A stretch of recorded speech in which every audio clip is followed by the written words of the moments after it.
¿Lo tienen?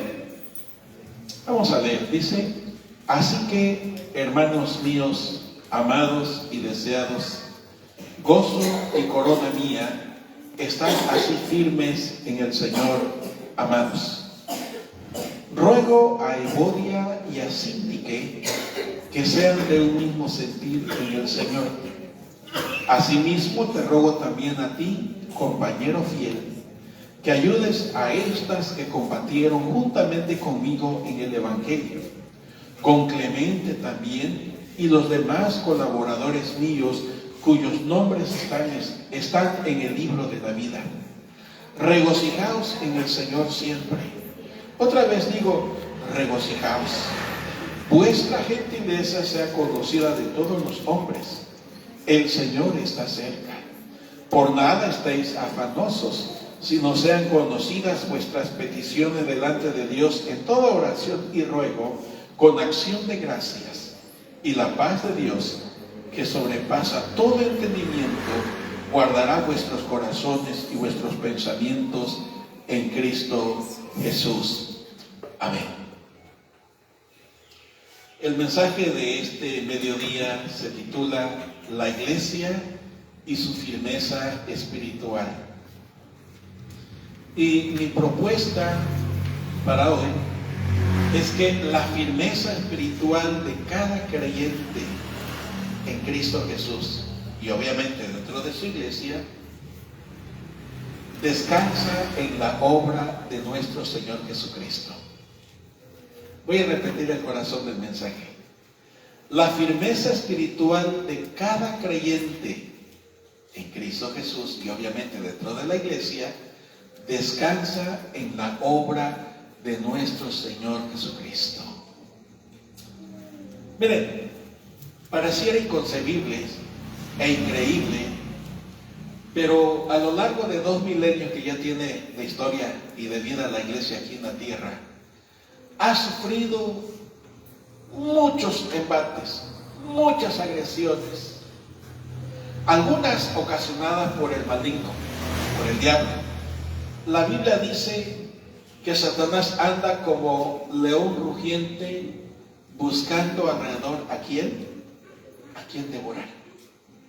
Así que muchas de esas agresiones, muchos de esos embates que ha vivido la iglesia en 2 milenios ya, ha sido por causa de Satanás.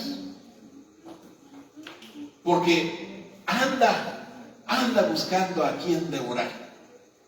Anda buscando al más débil. Anda buscando al rezagado. Porque en esa alegoría, o en esa comparación de que Satanás es como un león, el león no ataca al más fuerte. ¿A quién ataca? Ataca al más débil. O bien ataca no al que va adelante. ¿A quién ataca? Al rezagado, al que va atrás. Y la Biblia dice que así anda Satanás a nuestro alrededor, hermanos, de nosotros los creyentes, para agredirnos, para atacarnos. Somos su blanco favorito, somos sus enemigos. Por eso la Biblia dice que es el enemigo de nuestras almas. Pero no siempre él tiene la culpa de todo. Que se le echemos nosotros, esa es otra cosa. Porque también la Biblia dice, mis amados hermanos, lo dijo el Señor Jesús, que de la abundancia del corazón habla la boca. Dice que donde esté nuestro tesoro, allí va a estar el corazón. Y luego en el Antiguo Testamento leemos al profeta Jeremías que dijo: engañoso es el corazón más que todas las cosas. ¿Quién lo podrá entender? Y solo Dios en su gracia lo puede transformar y convertir ese corazón de piedra en uno de carne, es decir, en uno sensible a su voz, en uno sensible a su amor, en uno sensible a su misericordia, para que ese corazón sea transformado.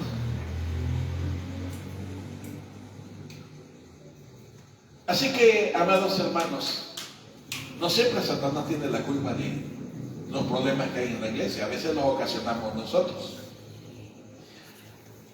Y una tercera área de agresiones que se viven en la iglesia son las circunstancias. Circunstancias que creamos nosotros. Circunstancias que hacen los que habitan a nuestro alrededor. A lo mejor no tenemos nada que ver, pero los que nos rodean nos involucran y nos meten. Y el diablo las usa. Porque hay que recordar que el propósito de Satanás, según lo dijo el Señor Jesucristo, es hurtar, matar y destruir. Esta es la entrega número 25 sobre la iglesia, hermanos.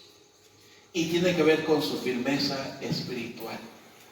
Le dije al principio que aunque pareciera increíble o inconcebible, muchos creyentes dentro de la iglesia, muchas personas que asisten, consideran que son muy buenas gentes y por eso Dios los buscó y por eso Dios los alcanzó. La vida cristiana, hermanos, es una vida llena de agresiones donde nuestro enemigo, el diablo, anda como un león, dije, buscando a quien devorar. Y su propósito es debilitar al creyente, hacerlo sentir mal. Su propósito es hacerlo sentir miserable, ofreciéndose aquel oropel para seducirlo, para engañarlo y finalmente atraparlo. Mis queridos hermanos, si el diablo logra desanimar a uno, va a desanimar también a otro.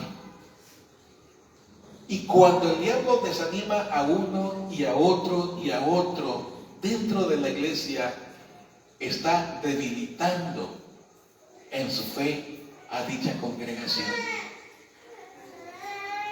Desde el mismo principio, desde el mismo nacimiento de la iglesia, a los cuantos días ya hubo problemas por nuestra diversidad. Dios nos creó diferentes, nos creó con conciencia, nos creó con raciocinio. Y dice el viejo refrán que cada cabeza es un mundo. Y luego lo peor, hermanos, que sin darnos cuenta, queremos meter a todos a nuestra forma de pensar, a nuestra forma de ver la vida, y si las cosas no se dan, suele tronar el problema. Miren, les dije que la iglesia empezó con problemas desde el principio, ¿recuerdan? Todos estaban felices y contentos creyendo en el Señor Jesucristo, citando Hechos capítulo 3, ¿no? Recuerden, en el capítulo 2 nace la iglesia y se convierten 3,000 personas en el mensaje de Pedro.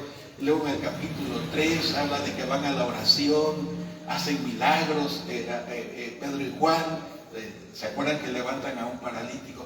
Y ahí mismo en el capítulo 3 empieza la gran persecución. Aquí eran las circunstancias que nos rodearon. El problema no fue creado por los hermanos, sino los que le rodeaban y los empezaron a perseguir.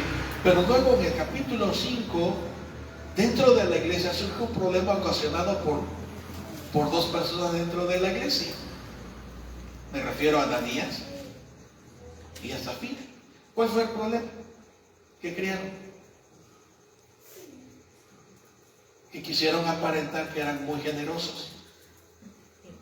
Cometieron un acto de hipocresía, cometieron un acto de mentira, cometieron un acto de engaño, porque quisieron engañar al Espíritu Santo, quisieron engañar a Dios. Y la Biblia dice que a Dios no se le puede engañar. Y por eso dije, aunque pareciera inconcebible, increíble, muchos creyentes pretendemos engañar a Dios. Muchos creyentes pensamos que buscamos a Dios porque somos buenas personas. Es decir, mucha gente dentro de la iglesia piensa inclusive que le hacen un favor a Dios al venir al culto. Muchos lo piensan. Digo, no lo dicen. Pero su forma de ser, su forma de comportarse, lo revela. Con razón el Señor Jesús dijo que de la abundancia del corazón habla la boca. Ahora, todo esto que estoy mencionando lo quiero entretejer con una conjunción que aparece en el versículo 1 del capítulo 4. Dice, Así que, hermanos míos, amados y deseados, gozo y corona mía, estad así firmes en el Señor, amados. Por eso le dije que íbamos a enclavar nuestro mensaje en el contenido del capítulo 3, pero usando como plataforma de sostén lo que dice el versículo 1. ¿Cuál era el deseo del Espíritu Santo a través del apóstol Pablo para la iglesia de Filipos? ¿Que estuvieran qué? Firmes. Eso deseaba el apóstol Pablo. Oiga, ¿será el deseo de Dios? ¿Qué piensan ustedes? ¿Será el deseo de Dios? Sin duda. Si el apóstol Pablo fue inspirado para escribir estas palabras por el Espíritu Santo, entonces es el deseo del Espíritu Santo. Es el deseo de Dios. Dios quiere que nosotros los creyentes no andemos de aquí para allá.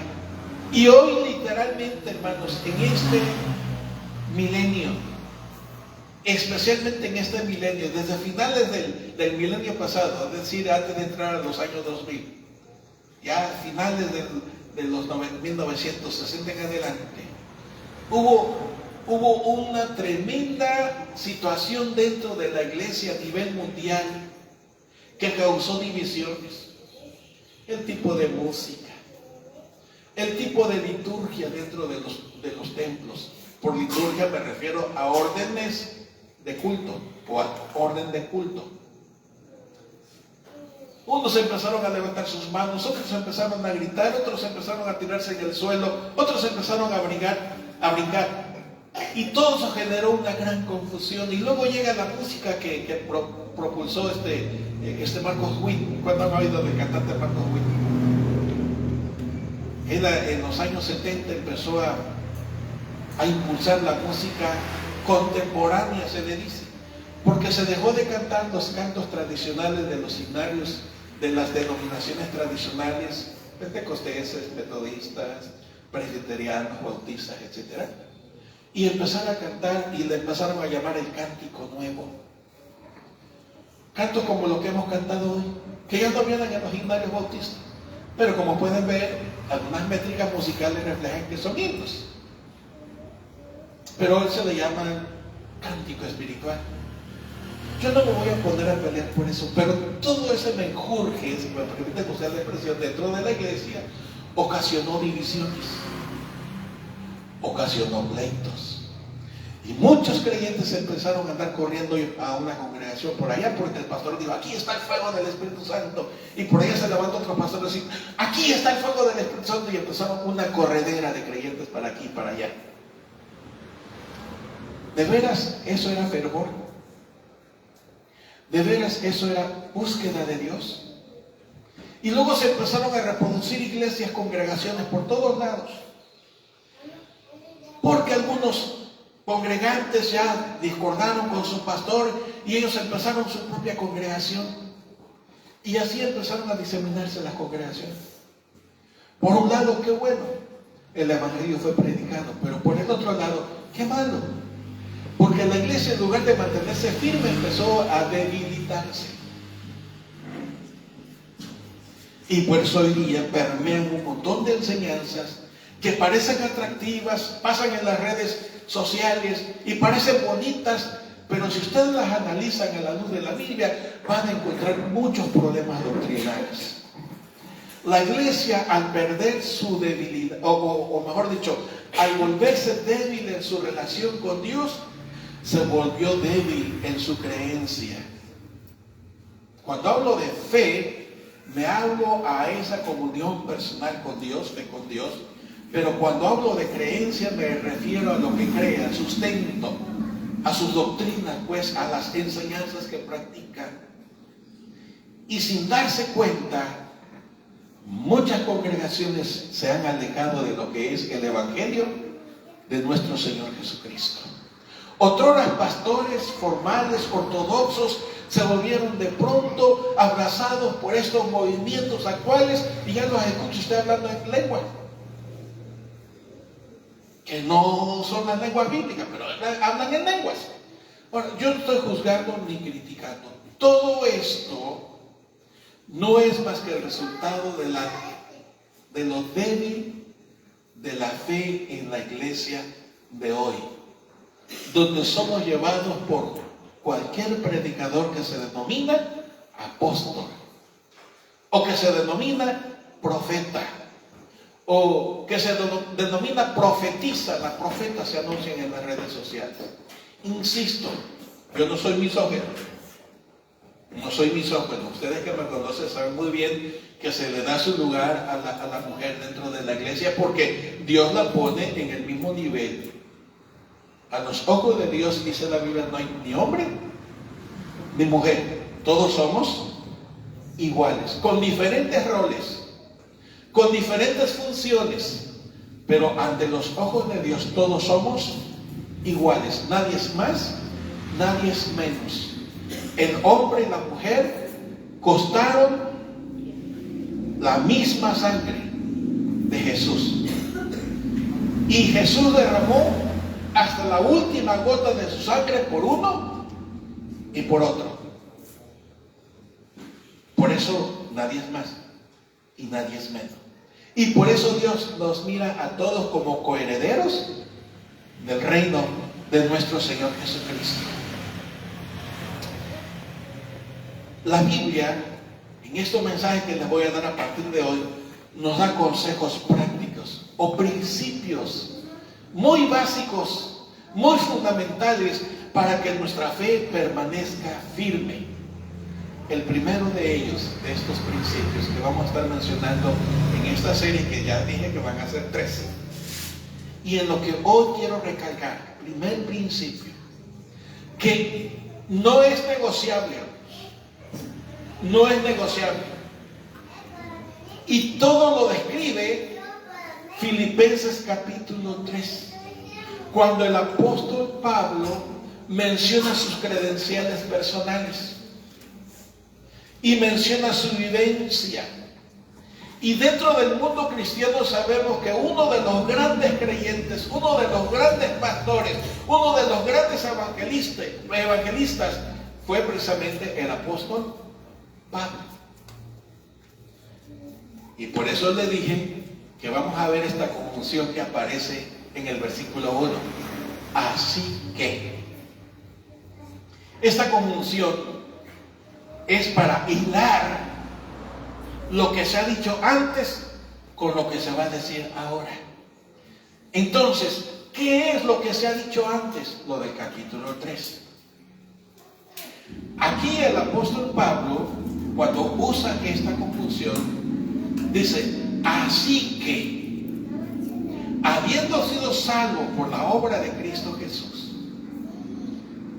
y perseverando nuestra fe por la obra en Cristo Jesús, y disfrutando de la promesa venidera de la gloria de un cuerpo nuevo por la obra de Cristo Jesús, dice, amados, estén firmes en el Señor. Así lo pueden notar. Así que, hermanos míos, amados y deseados, gozo y corona mía, y viene, está así firme. ¿En qué vamos a estar firmes? ¿Qué es lo que pondera en su capítulo 3? ¿Qué es lo que enfatiza él? Él inicia dando su testimonio de conversión. Dice que era una persona importante. Dice que tenía un cargo importante.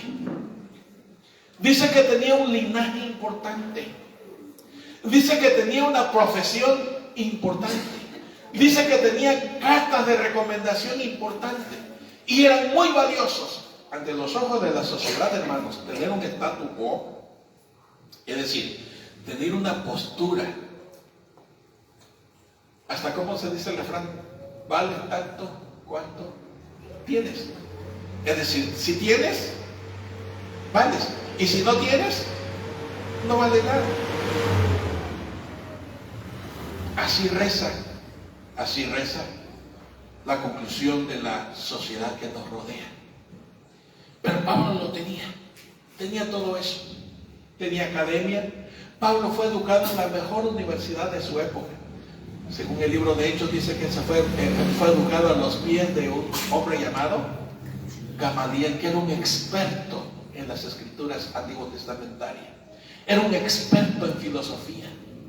Era un experto en ciencia, ese señor llamado Gamaliel. Y Pablo fue su discípulo. Entonces, si hablamos de preparación intelectual, Pablo era lo máximo.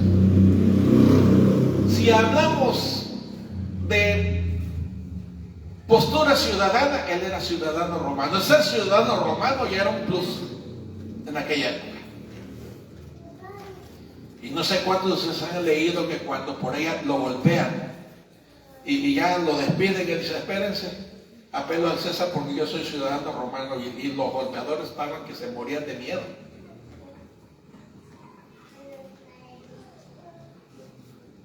Si hablamos de religión,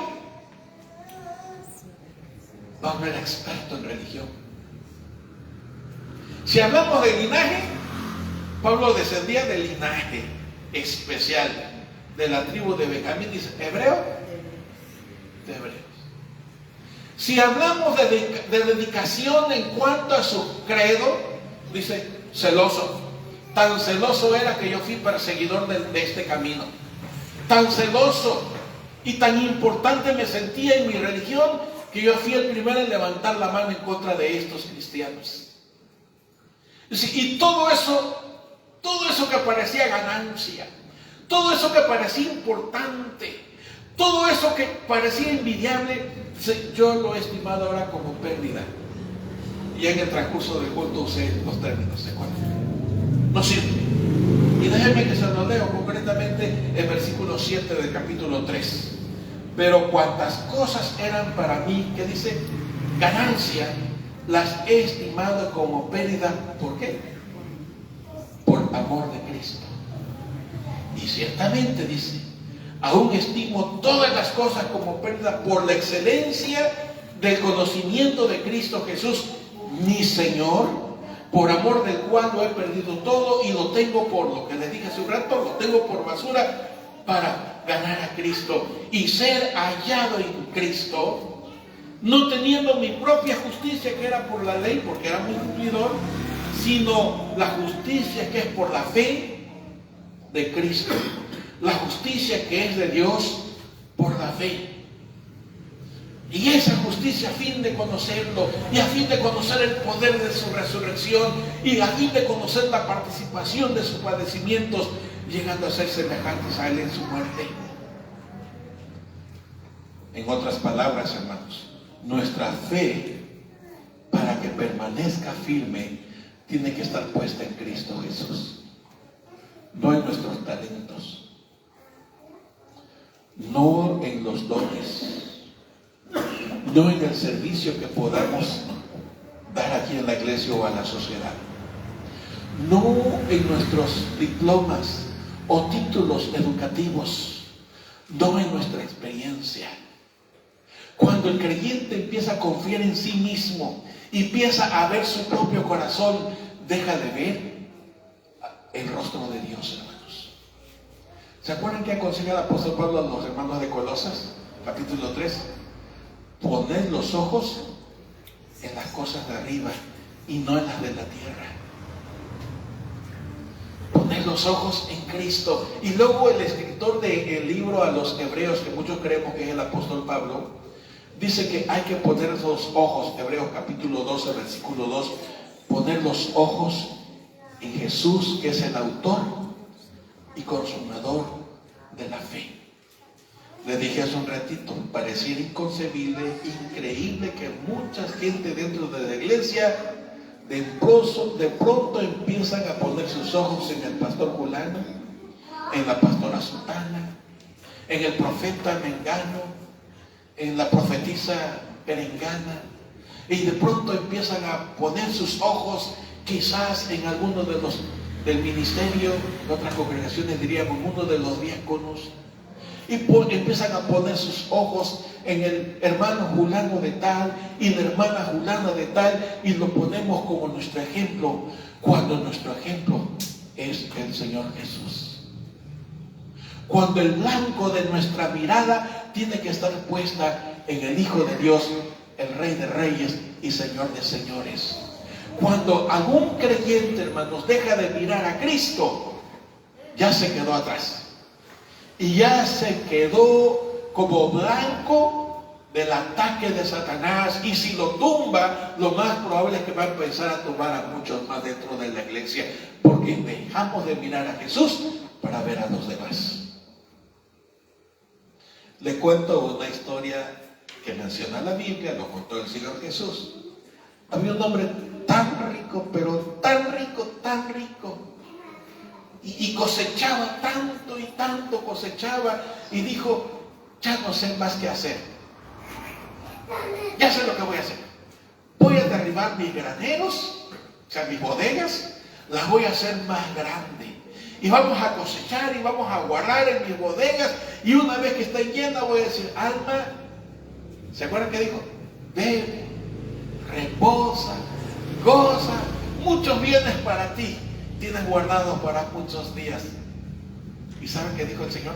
Necio, esta noche viene a pedir tu alma. En otras palabras, hasta aquí llegaste.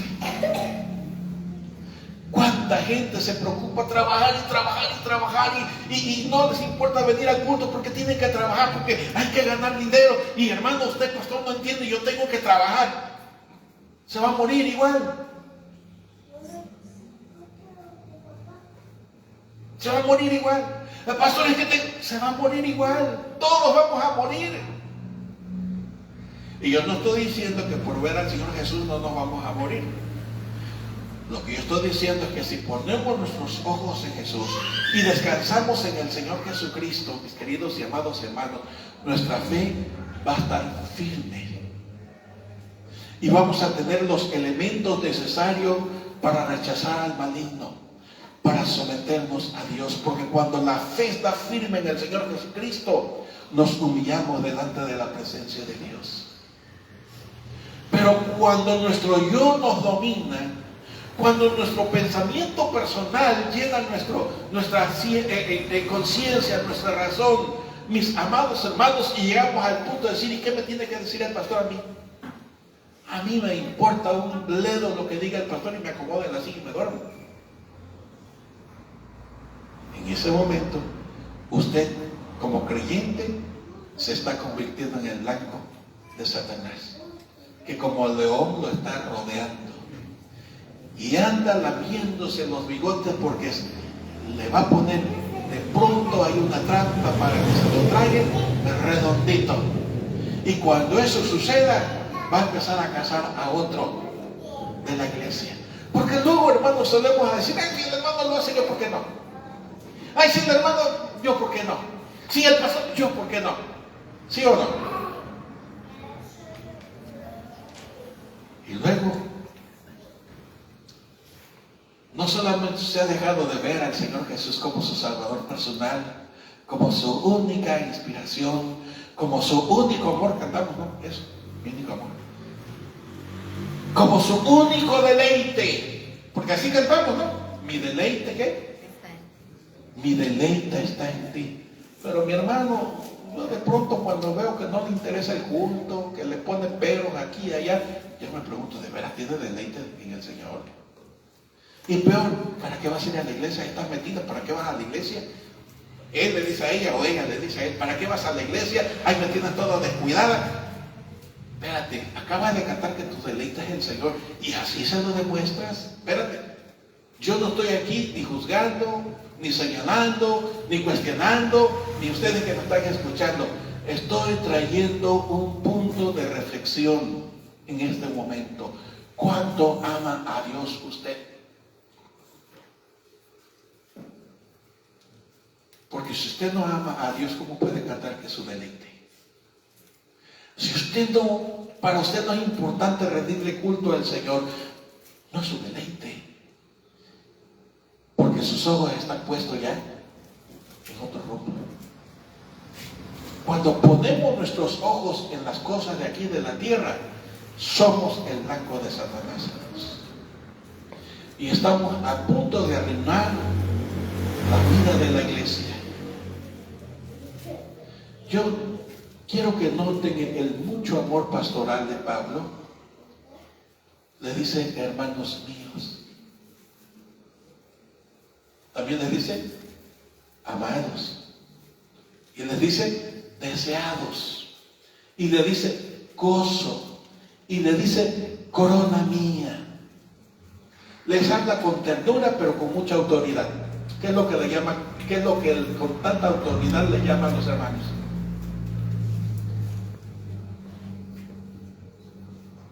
Les llama con ternura, les habla con ternura, les habla con amor, les habla con misericordia, pero también con mucha autoridad. ¿A qué les llama con mucha autoridad? Estar así firme. Estar firmes. ¿Y en qué vamos a estar firmes? En la obra que hizo el Señor Jesucristo. Ahí desde el versículo 1 al 11 del capítulo 3, Pablo está contando lo que ya hemos mencionado aquí, hermanos. Él tenía mucho de qué vanagloriarse. Tenía posición. Tenía posesión también, si no, no hubiera podido sustituir a los pies de Gamaliel. Si tenía posesión, ¿tienes? Y tenía posición, tenía un estado. Un estatus, ¿no? Era religioso, el mejor de todos. Celoso, ni dudarlo. En otros pasajes dice que él hablaba muchas lenguas, y sí, hablaba el latín, hablaba el hebreo, hablaba el arameo y quién sabe cuántos más. Hablaba muchas lenguas. Era un hombre sabio. Y sin embargo dice, todo lo considero sin valor alguno. Porque lo único que vale es mi amado Jesús. ¿Lo notaron? Lo único importante es mi Señor Jesucristo. Le llama Señor, le llama mi Señor. Que por seguirlo a Él lo he dejado, dijo. Así lo dice, ¿no? Lo he dejado todo.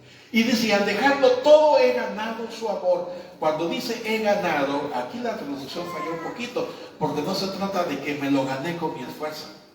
No se trata de que me lo gané el amor de Dios con mi entrega. No se trata de que me gané el amor de mi Señor porque le fui muy obediente, muy fiel. Sino se trata de que al renunciar todo lo que tenía, Dios llenó mi vacío con su amor. Dios llenó mi vacío con su gracia. Dios llenó mi vacío con su misericordia. Año tras año, en esos últimos 14 años que les he estado hablando a algunos de ustedes, a algunos un poco menos, les he llamado a que pongamos nuestra fe en Cristo. Les he llamado a que vengamos a mostrarle nuestro amor al Señor. Les he llamado a que asistamos a la oración. Les he llamado a que seamos lectores de la palabra, apoyado por mi esposa, que es la que siempre está empujando, hermano, vamos a leer la Biblia, vamos a memorizar la Biblia. Porque lo único que hemos deseado para ustedes es que estén firmes en quien han creído, a quien han entregado su vida, a quien ha entregado su pensamiento, a quien ha entregado su devoción, que estén firmes a nuestro Señor Jesucristo. Recuerden que lo que dijo él en Juan 15, lo vimos el domingo pasado al celebrar la cena. Separados de mí, nada podéis hacer. Hermanos, cuando usted y yo nos amparamos en nuestra experiencia, cuando usted y yo nos amparamos en nuestro conocimiento, cuando usted y yo llegamos a pensar qué me van a decir a mí si yo leo la Biblia por mi cuenta, porque algunos así nos dicen, yo leo la Biblia por mi cuenta, pastor, no tengo que venir al culto, yo estoy leyendo, qué bueno que lo hace. Pero ¿se acuerdan lo que dijo Jesús a los fariseos? Qué bueno que están llamando, pero ¿y la misericordia? ¿Y la justicia? ¿Y el amor? Usted que lee en su casa, qué bueno que lee en su casa, le felicito, pero ¿y el culto? ¿Qué va a hacer con el culto? ¿Nomás porque el otro no viene y usted no va a venir? ¿No dice la palabra que no dejemos de congregarnos? No es un regaño, hermanos. Estoy poniendo un consejo que dice Pablo para estar firmes en nuestra fe. Dependamos de nuestro Señor. Pongamos nuestros ojos en el Señor Jesucristo, porque separados de Él, nada podemos hacer. El Señor Jesús le dijo: pues yo en ustedes y ustedes en mí. Juan capítulo 15. Nomás lo vamos a leer por leer. ¿Qué significa yo en ustedes y ustedes en mí? Dijo el Señor Jesucristo cuando estaba hablando los detalles de su la respuesta a las preguntas que le hicieron los discípulos en Mateo 24. Y van a oír guerras y rumores de guerra y terremotos y hambres y pestilencia, pero el que perseverare hasta el fin, en otras palabras, el que esté firme, ¿qué? Ese será salvo. Y Dios quiere que estemos firmes en Cristo, hermanos. Dios no quiere una iglesia débil. Dios no quiere a hijos que anden para aquí y para allá, seducidos y engañados por Juan de las Pitas, que porque tiene el fuego del Espíritu Santo, que porque tiene la unción, que porque tiene doble unción. Ah, sí, porque no se conforma con otro y empieza: tengo la doble unción. Cada quien lo que cree, hermanos, pero nosotros aquí vamos a creer lo que dice Dios en su palabra. Y su palabra aquí nos está diciendo que todo lo demás que consideramos valioso no vale nada ante los ojos de Dios, ni nos beneficia nada, nos estorba. Y por eso el apóstol Pablo estuvo dispuesto a renunciarlo, con tal de disfrutar las glorias del amor de Dios. Y él dijo: de mi Señor, por quien lo he dejado todo. Es muy fácil justificarnos, es muy fácil tomar pretextos, hermanos, pero el consejo sigue allí. Dios quiere que estemos firmes en nuestro Señor. Dios quiere que nuestra fe esté firme, esté anclada, esté asida por la mano de Dios. Pero para ello tenemos que buscar las cosas de arriba y no las de la tierra.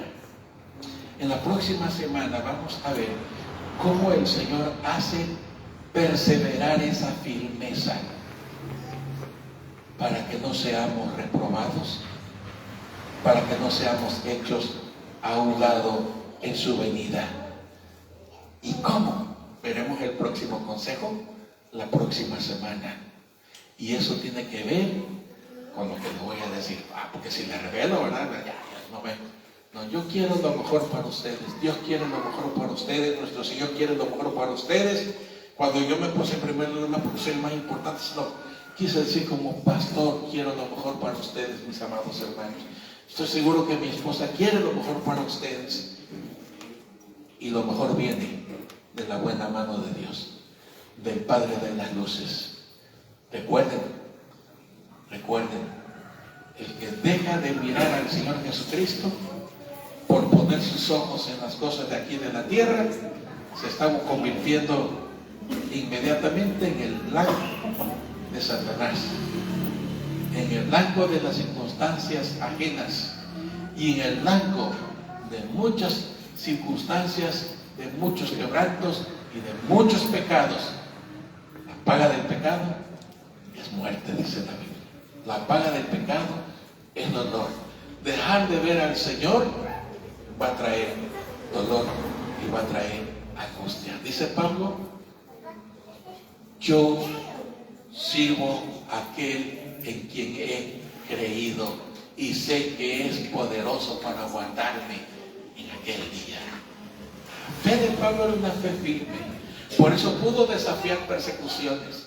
Por eso pudo desafiar hasta la muerte misma. Por eso pudo desafiar, mis amados hermanos, las envidias y los celos de los religiosos de su época.